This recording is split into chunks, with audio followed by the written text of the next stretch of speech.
Moi, ça va super, écoutez. Aujourd'hui, on se retrouve au Maroc, El Marlib, le pays où il fait 50 degrés pendant les vagues de chaleur et où l'hospitalité y règne en maître. Mais avant tout, il s'agit de la terre de mes ancêtres, une terre remplie d'histoires et de rencontres. Cette vidéo me tient à cœur car comme je vous l'ai dit dans la vidéo FAQ, je souhaite devenir documentariste. Et pour arriver à ce niveau-là, il faut au moins que je tente une première fois de faire un documentaire avec mes moyens. Et ça tombe bien en plus car je vais dans mon pays d'origine pour le faire. Laissez-moi vous faire découvrir les belles couleurs du Maroc.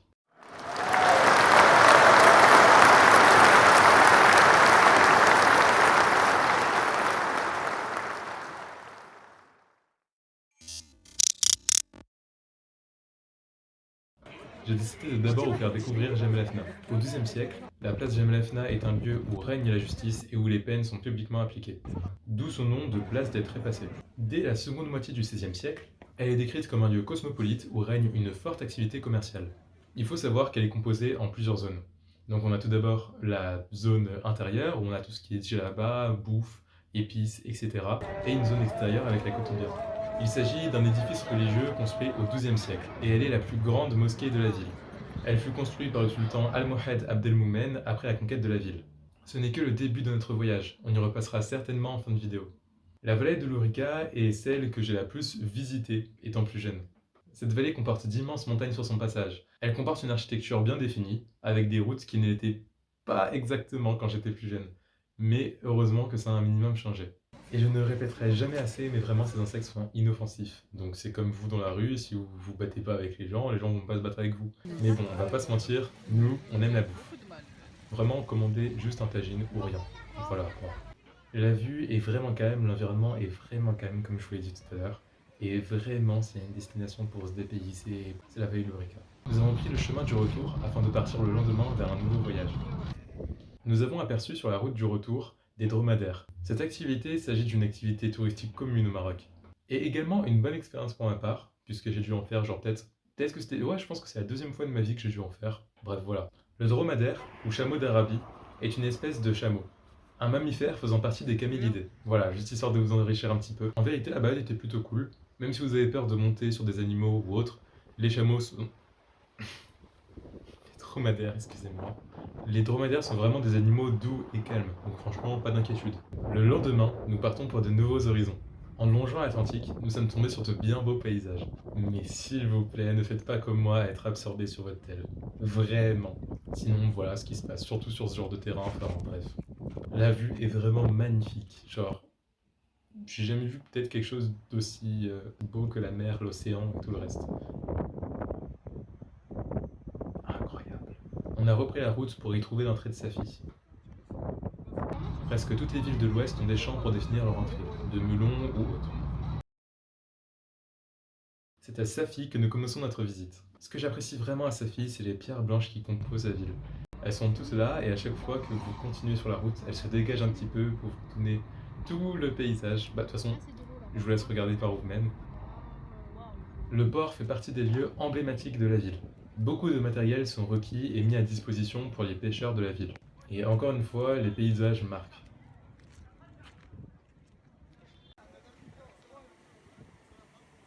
Nous avons ensuite fait une balade de quad, donc je sais plus trop où c'était, faudrait que je me renseigne, je vous le mets juste là. Mais en tout cas, c'était juste génial. Genre, c'était la première fois que j'expérimentais ça. Et... Vas-y, bye. Vas-y, bye. Vas-y, bye. Mais vraiment, c'était la première fois que j'expérimentais ça, et c'était vraiment un truc de fou. Je l'ai fait avec mon père en plus, franchement, c'était incroyable. On l'a fait sur des dunes en plus, donc ça faisait... Donc voilà. Après, il nous a fait visiter une sorte de grotte, donc on est rentré et fallait vraiment pas être claustrophobe. Et à l'intérieur, bah, c'est vraiment, vraiment, vraiment, vraiment serré. Genre, c'est vraiment serré. Bah, c'est vraiment beau parce qu'on voit la mer en plus, on est juste à côté. Après ça, bah, vous avez vu, on a mangé une bonne pizza dans un restaurant, je me rappelle plus lequel, parce que c'est des restaurants de rue, quoi, donc il y en a beaucoup. Et après, on est parti, enfin, on est arrivé à Jdida. Donc Jdida, c'est la ville par excellence en fait pour la plage. Et comme vous pouvez vous en douter, vu que je viens de vous le teaser, on est parti à la plage. Donc voilà, c'était plutôt cool. À la plage, au bled, bah, c'est pareil, fait des trucs, etc. Mais surtout, il y a des chevaux dans la plage. Il y a des chevaux dans la plage. Et bah, comme vous pouvez le voir, j'ai fait un petit tour tranquille, donc c'était sympa. Bah voilà, après ils nous prenaient en photo, donc c'était cool, c'était une bonne expérience. Et en plus, il faut savoir, bah, justement, s'il y a des chevaux sur la plage, parce que ça peut paraître bizarre pour certains, c'est parce que Jdida, c'est la ville de la plage. C'est la ville où il y a les hippodromes, c'est la ville où il y a l'équitation. Et l'équitation dans la religion musulmane, c'est vraiment quelque chose, car ça nous a été conseillé par le prophète, sallallahu alayhi wa sallam, le prophète Mohammed.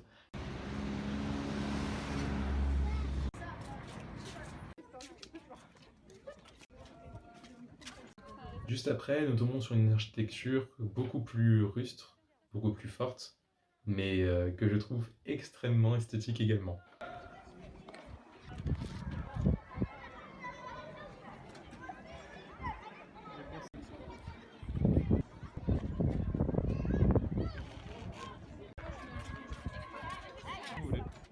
De ce que j'ai compris, la cité était d'abord portugaise. Et il y a des fous qui sautent de là, qui sautent genre de là où je viens de vous prendre cette angle de caméra là. Ils sautent de là, bah regardez ça. Bon là ça va, c'est juste à côté. Mais il y en a qui sautent vraiment genre de 10, 15, 30 mètres. Donc juste faites attention les Marocains s'il vous plaît, ça fait vraiment peur quand vous faites ça. Juste après, on est parti à un restaurant qui s'appelle le Mon Quotidien et j'ai mangé un poulet teriyaki et c'était trop bon. Je voulais le mettre ici, bah hop, juste comme ça. Et puis c'est mon documentaire, je fais ce que je veux, non? Ensuite, nous sommes partis au Jardin Majorel, donc ça se passe en plein Marrakech. Oui, on est revenu entre temps, donc j'imagine que vous l'aurez compris, mais c'est juste incroyablement beau. Je vous laisse admirer les images et profiter du calme en fait que le lieu propose.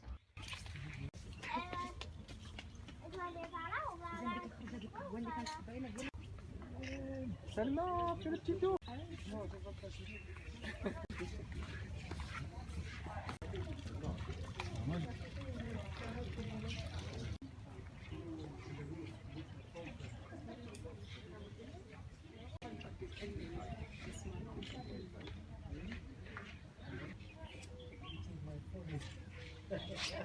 Donc c'est un jardin botanique, il comporte environ 300 espèces de plantes et qui s'étend, écoutez bien, sur 10 000 mètres carrés. Le jardin n'a pas été créé par Yves Saint Laurent mais par un Français qui s'appelle Jacques Majorel. Le jardin a été acheté par Yves Saint Laurent et Pierre Berger en 1980 et il est vraiment un des hauts sites touristiques du Maroc avec près de 600 000 visiteurs par an.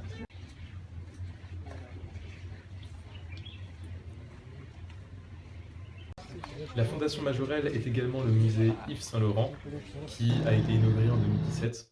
Yves Saint Laurent et Pierre Berger ont vraiment faire beaucoup de travaux pour que le jardin de Jacques Morel soit encore plus beau et soit comme il l'a vu. La princesse Laïla Selma, épouse du roi du Maroc Mohamed VI, va inaugurer l'exposition Yves Saint Laurent, tout comme la rue Yves Saint Laurent qui se trouve en face du jardin Majorel. Et d'ailleurs, la couleur bleu Majorel que vous avez vue sur les bâtiments de la vidéo a été créée en 1937 par Jacques Majorel. Voilà, petite info comme ça, moi j'en refourgue. Et justement, je suis parti faire un tour avec ma famille dans cette rue, donc la rue Yves Saint Laurent, avec beaucoup de boutiques touristiques.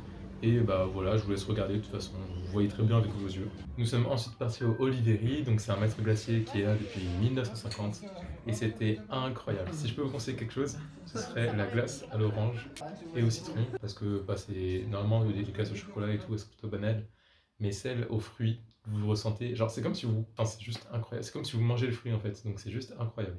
Nous avons ensuite fait un tour en calèche, c'était vachement bien et ça nous permet d'avoir de très bons plans de la ville. Là, c'est vraiment une visite guidée de la ville, donc avec beaucoup de lieux emblématiques, beaucoup de lieux touristiques, l'ancienne Médina également, sans oublier bien entendu la côte.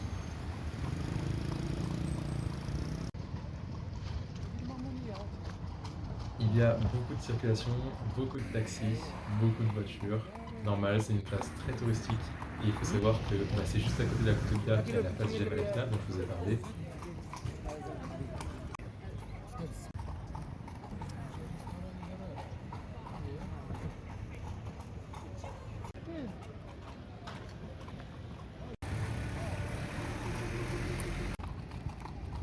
On se dit à la prochaine grosse vidéo. Merci beaucoup de m'avoir écouté.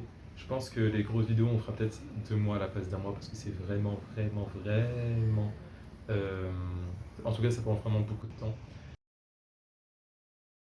Sur ce, portez-vous bien. On se dit à la semaine prochaine, peut-être, pour une vidéo histoire. Et voilà.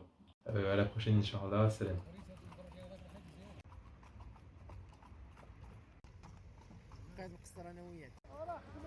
Si vous vous battez pas avec les gens vont pas se battre avec vous.